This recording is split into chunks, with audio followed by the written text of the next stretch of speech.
We are back. You're watching Good Morning Vail live Tuesday, November the 10th. Dr. Dennis Lipton is in the studio with us. We're talking about all the different testings that you probably conduct and your crew conducts on a regular basis with patients, and what you're seeing a lot of, and what's important. Right. There's lots of medical tests out there, and this is something I talk about with patients all day long. Whether they should have a certain cancer screening or a blood test, and not everything is appropriate for everybody. So you get people that come in and say, I have this situation. I think there's people that maybe are a little more aware of their bodies or a little more concerned about what's going on, and they might think they need to have a whole battery of tests, and you guys help kind of ease that pressure and kind of narrow it down for what you think is most important, right? Right. We look at we're supposed to know the evidence as to what is the right test and the right thing to do for people. Right.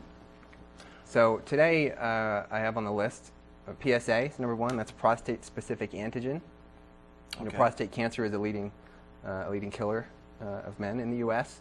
So the PSA has been around since about the mid-90s, and it is used routinely as a screening tool from, in other words, asymptomatic men to see if they have prostate cancer.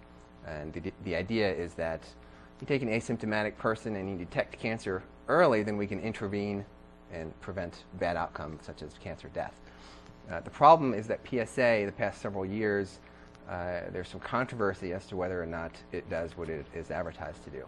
In other words, there's no solid proof that it actually does decrease cancer death in men. So it's an individual thing. It's an individual, depending upon your symptoms and risk factors. Do you have a family history? What is your own personal risk tolerance?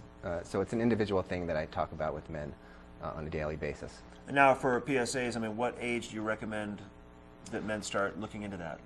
Age 50 is the routinely the age that we look at. Okay. Again, family history and other risk factors can come into play there as well. And it's a blood test? It is a blood test. Okay. A very simple blood test. Testosterone, kind of along the line of men's health. A lot of men want their testosterone level checked because as we age, our testosterone level goes down, start to feel a little more sluggish, a little bit of the strength goes away. And you could equate that to testosterone, most people would, or could that just be your eating habits and your getting out and exercising more? Yeah, and there again, there's no easy answer.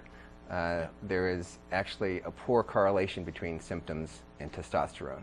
So you can have a man come in with a lot of symptoms, fatigue, low libido, and all these things that classically look like low testosterone, and it's normal. And then you have a man who feels great, who just wants a screening, you check his testosterone level, and it's really low. So there's really no exact, correlation. And is that something that you would recommend for an age group also, or is that just, once again, by the individual? Individual, personalized. If it's something that somebody's interested in, we can discuss whether it's indicated. It's not something that we routinely do on every man as they reach a certain age. Right. And then what other tests do you think are, you're seeing a fair amount of? Here we go, PSA, testosterone. Yeah, colonoscopy is the next one.